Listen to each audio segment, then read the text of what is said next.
father thing. Okay. Hey, everybody, how are you? You need to answer. It's okay. Sorry, I had the jacket tie on this morning. Just, I forgot about that whole, fat, overweight thing and humidity thing, and so I'm sure problems there. So it wasn't fun. They thought I was hunchback at the morning thing because I kept doing this. I don't know why. Just it's wet. So and then I ran out of gas. What's that story about? What's that? I knew that the gas companies really had no respect for the public, but I didn't really think they had vendettas against a town. So it was like, let's get Nashville, turn it off there. And at least in LA they have the courtesy to just gout us. They don't really turn the pumps on. So. Anyway, it's great to be here. And as Craig said, he and I have known each other for a while. I knew him. He was a little kid when I knew him. And he was my assistant for a while. I actually had to fire Craig. Oh, wait, there's a story there. Come on. Would I be here if I actually fired him? Yeah, probably.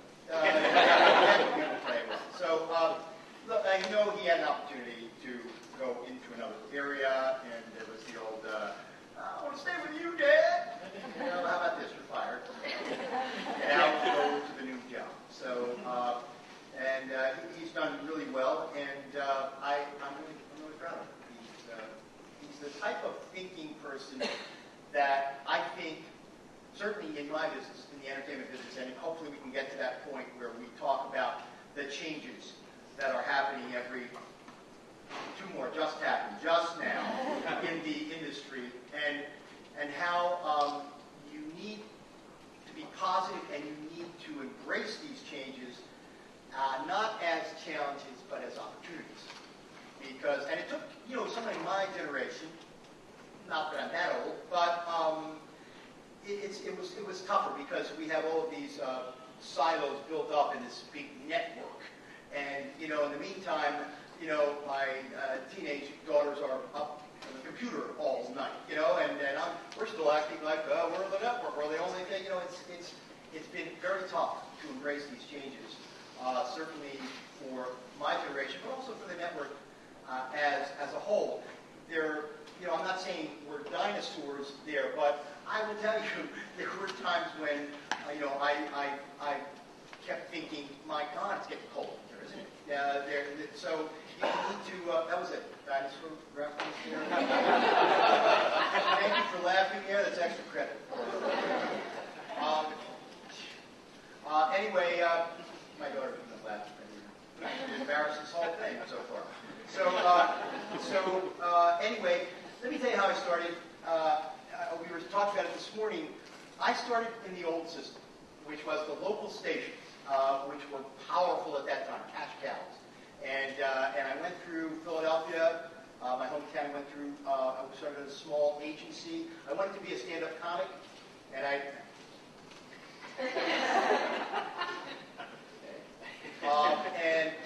couldn't charge cover here for this, and an actor.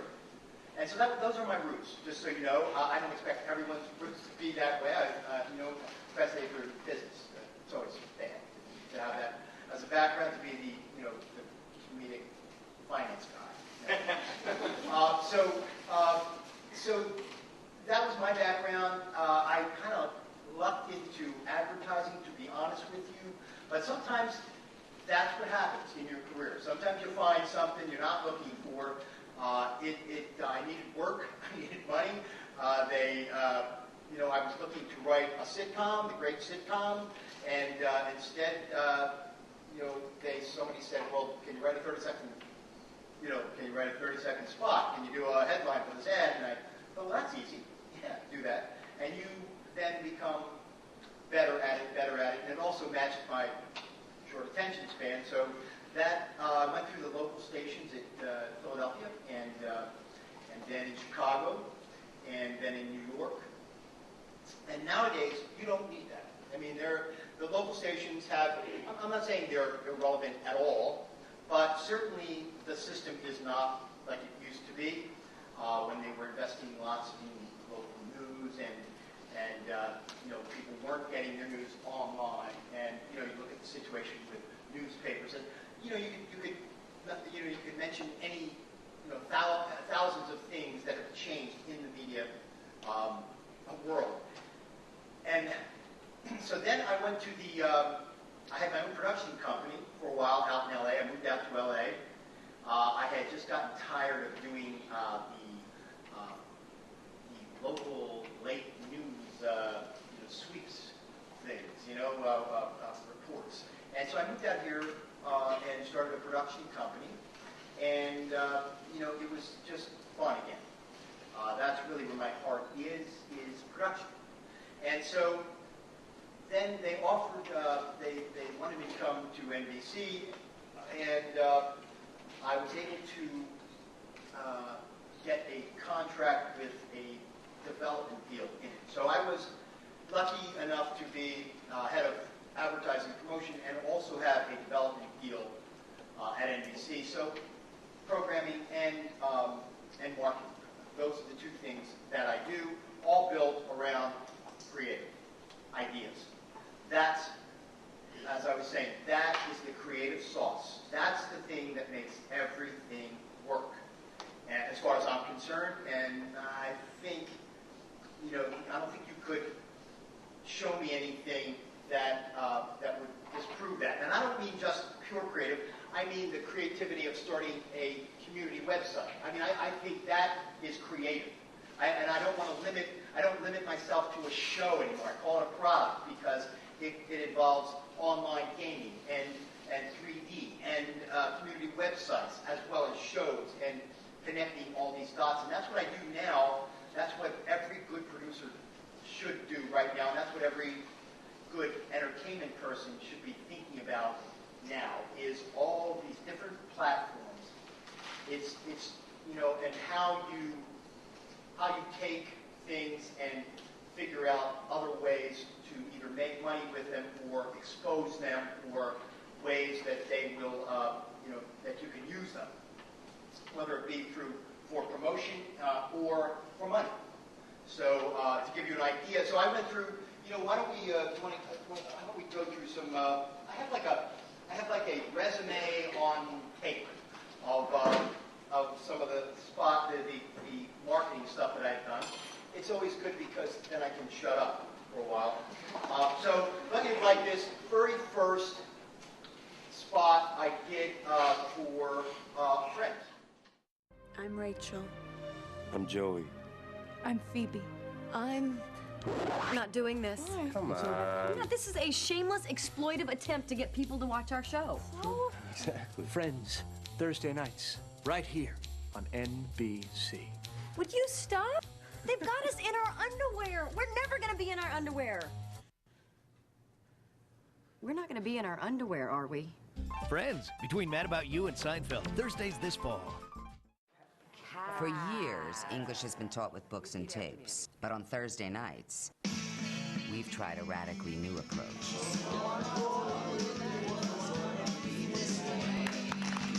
Oops, I'm not wearing a blouse. Whoops, I'm not wearing a blouse. Learning English is fun. We are so gonna party. We are so gonna party. You love the nightlife. You love to boogie. I try to bring language to life. Wait, I just remembered something. You're boring. My legs work. My legs work. Smelly cat, smelly cat. What are they feeding you? ER has had a positive effect on their counting skills. 1, 2, 3. Unconventional? Oh, absolutely. Clear. Hey, whatever works. NBC Thursday nights, a valuable learning tool. For the love of God, live! So anyway, that was a little bit of the early career, and when things are going well. Anyway, so here is a problem, just so you know you encounter problems that you face, and it's very difficult. This is 9/11 happened, and obviously terrible, terrible situation. It happened, September. It's my fall season.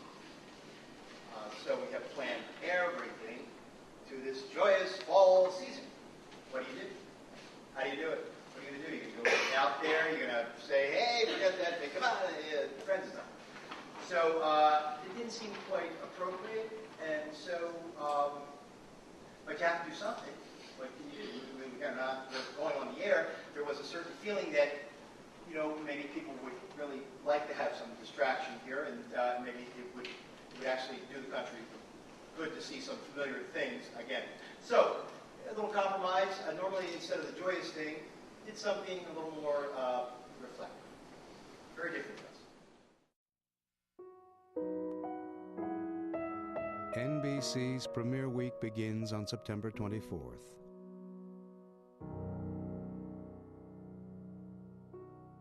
All new episodes of your favorite shows with your favorite stars.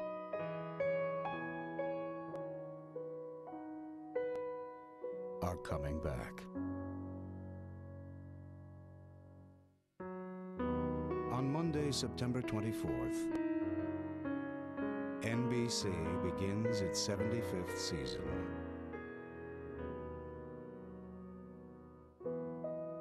We hope on that day you'll join us.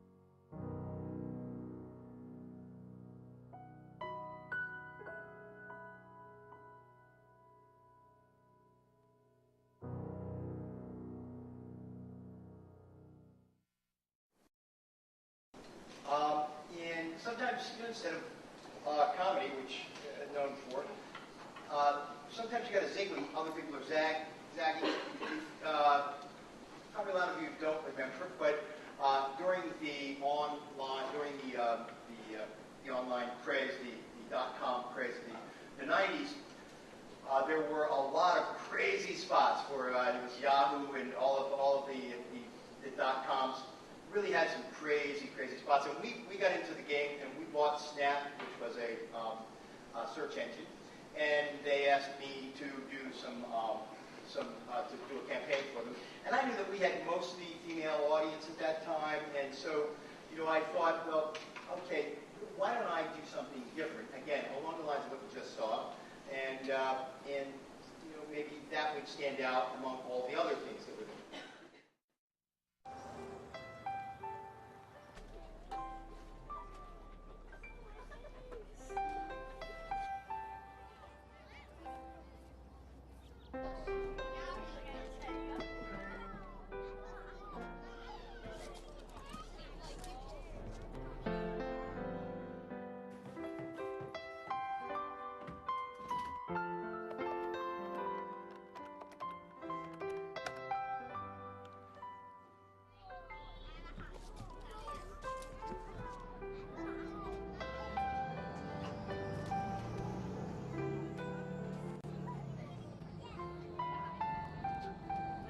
T-O-M-M-Y. My name is Tommy. Nice to meet you. Nice to meet you too.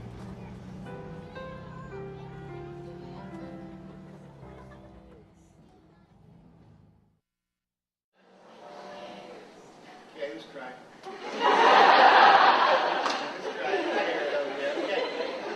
But that's the idea, there you go, all right.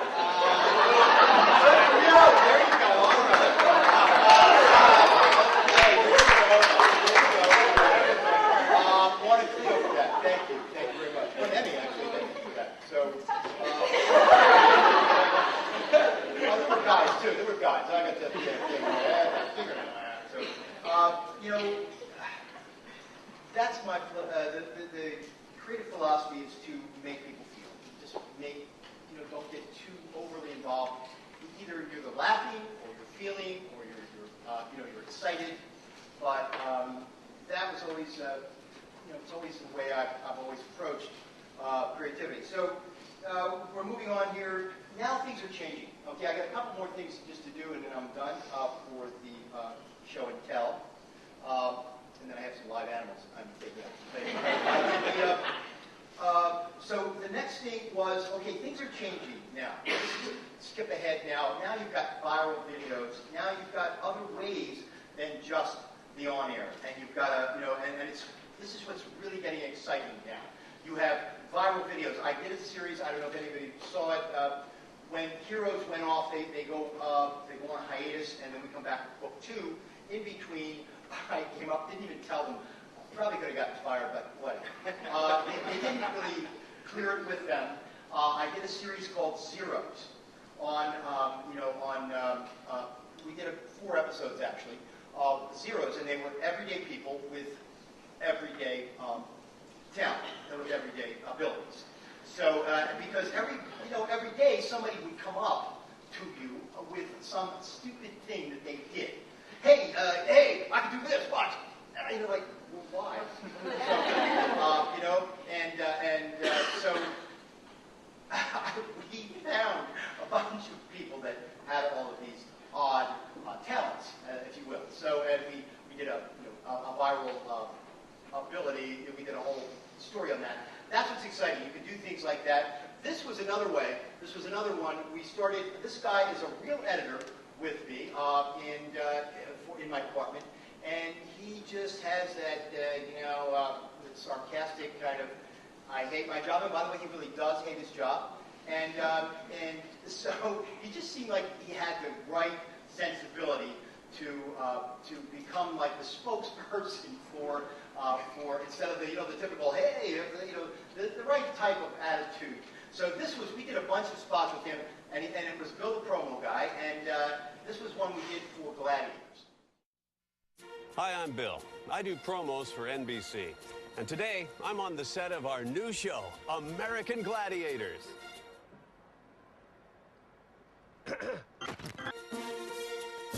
The ultimate David and Goliath battle returns as contestants compete against a team of action stars and stunt professionals for a grand prize of $100,000. They are American Gladiators.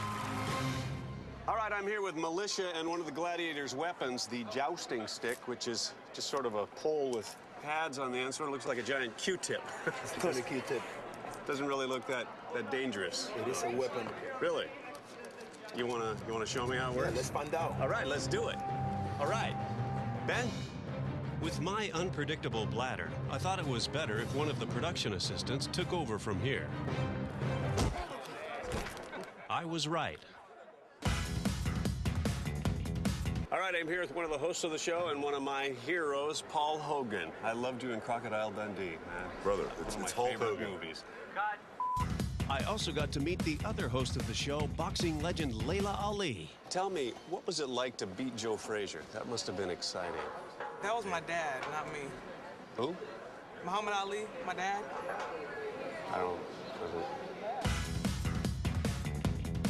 Believe it or not, they actually have lady gladiators. And no, their events aren't baking or gossiping. No, I actually throw people off the pyramid. Really? With your little lady muscles, you throw people off the pyramid? Lady muscles? Yeah, I'd like to see that. You want to see that? Yeah. Ben? I don't want to do this. I've always been afraid of women, but that's something Ben needed to find out on his own.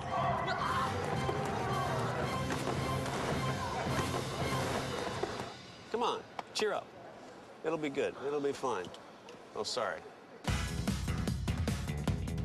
All right, I'm here with Wolf, who, besides your physical strength, I understand you're also adept at mind games. Is that true? Yeah, somebody's informed you correctly. Okay, genius. Why don't you show me what you can do with this? You want to see what I can do with that? Yeah. You want this back?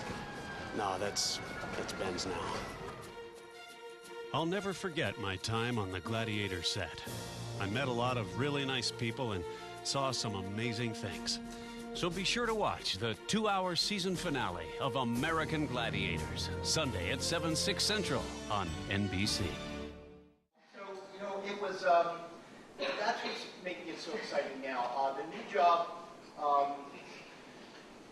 I did, the last campaign I did for the agency, I'm no longer with the agency, was Save the Cheerleaders, Save the World for Heroes, which I credit to my Valley daughter, who lied.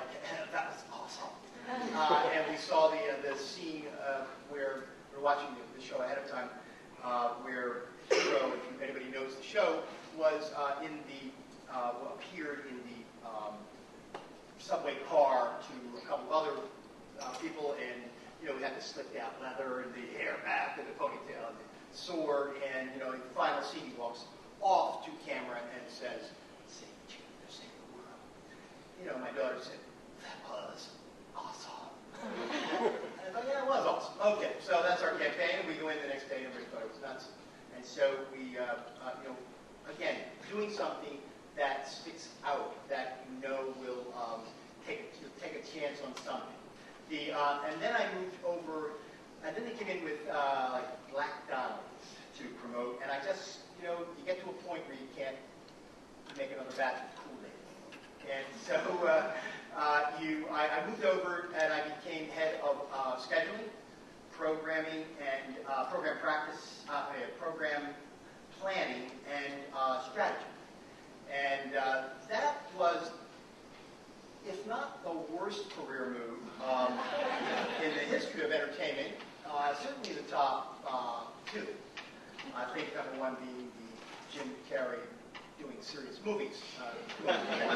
So anyway, I think that I moved, there came a point where I said, let's look at the future. What is the future going to be at entertainment on any, in the future, without guaranteeing exactly what it is. I know it will be this product, and that is all the things I talked about before. So you can't limit yourself. And then it's also going to be how do you market it. Those two things are going to be around. The thing is, right now I'm in a position to look at things and see where they go and how many other assets I can connect to them. I can also develop product like a couple of the projects I'm working on right now. I'm doing a budget for the Winter Olympics as a 3D, to be released as a 3D 90-minute movie 6 months later in September, and then also to be part of a theme park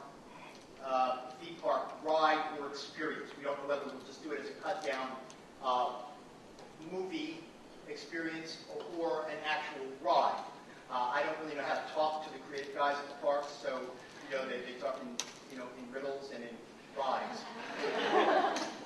Well, is it a stationary thing, or are you talking about rotating? You know what? I don't know. That's what you do. I don't know. I'm going to Back to the Future ride. That's it. So, but the idea of feeling what it's like to be on a ski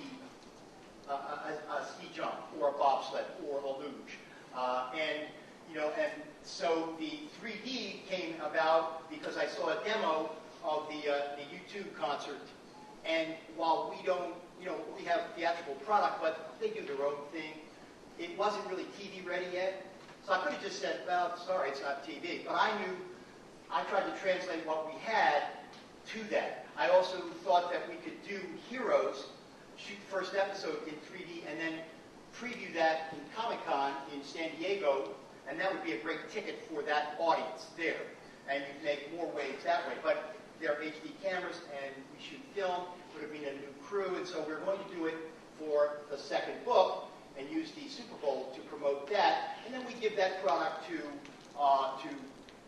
Best Buy, to Circuit City, because they're looking for product to sell these 3D TVs.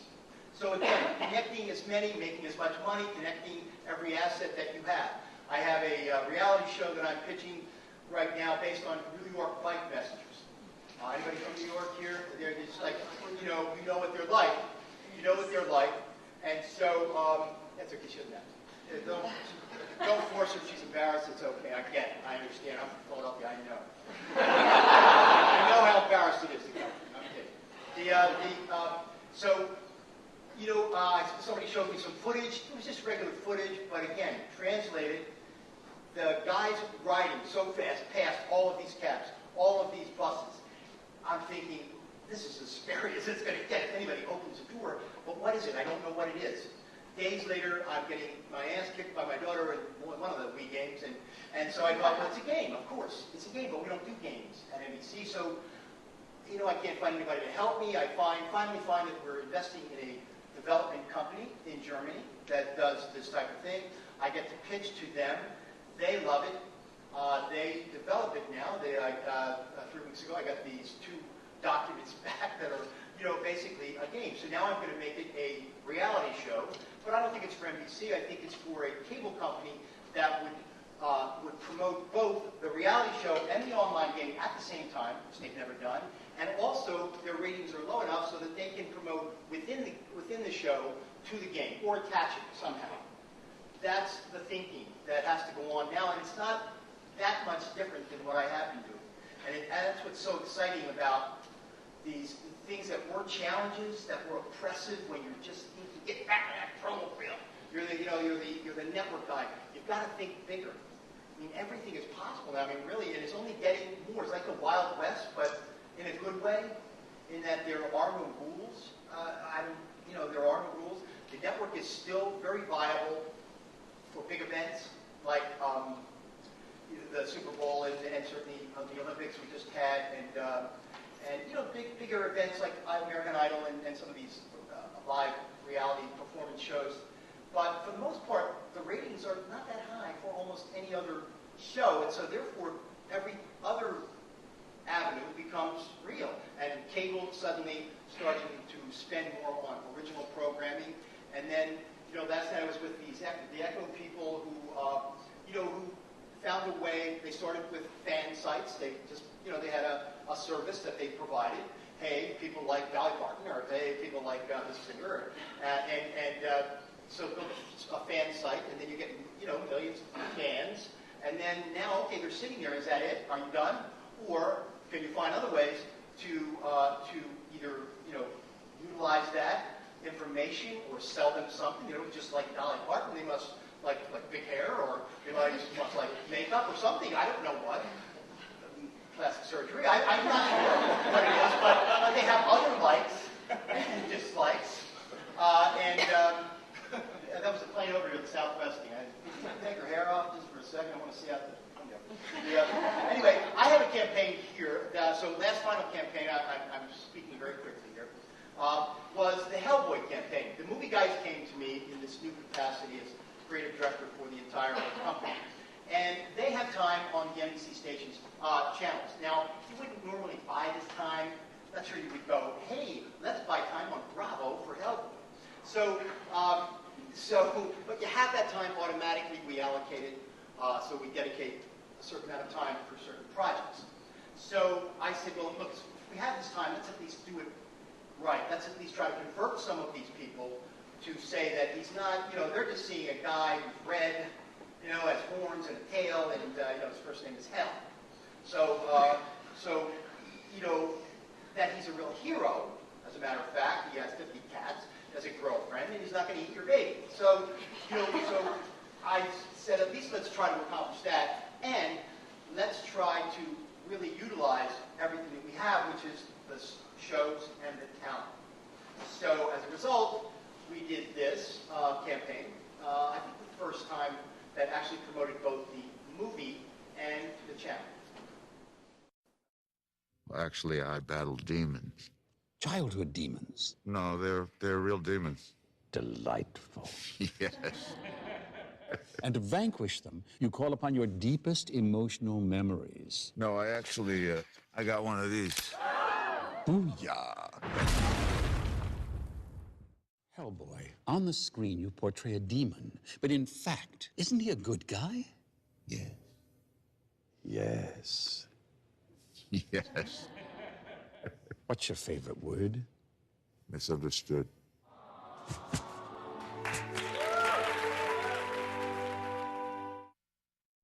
So, right there. Ah! We are awesome, man. Why doesn't the government let us out more? We deserve fans, man. Right there. Groupies. Parades. Lunchboxes. Buddy! Jackie! Don't judge anyone by the color of their skin. They could also possess superpowers, and you don't want to get on their bad side. Right? Yeah, that's right.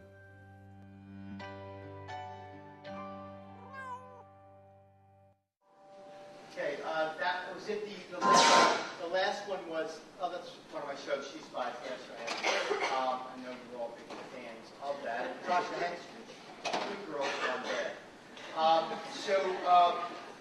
That's all I have for, right, am I on time for that? Sure, on time. All right, the last one, so was I called the More You Know person up, and as you might imagine, she's a little severe, is how I put it. She takes it very seriously. And so here I am on the phone going, yeah, so Hellboy then says, hey, don't judge anyone by the color of the skin of the yellow cat. Hello? Hello? I was just kidding. I'm not going to do it. So then I did it anyway. I did it anyway, and I tried to disguise it like I was really disguising it. And, and then comes that call that you get. No matter how high you are, I mean, I'm technically above her, but it's that your mom's calling. The principal's on the phone. And so it was a horrible, picking up that phone, and then she said, hey, I loved it. It was great. So you take a chance sometimes. Just take a chance. You will always get no. And as a matter of fact, a lot of you business people will be saying no.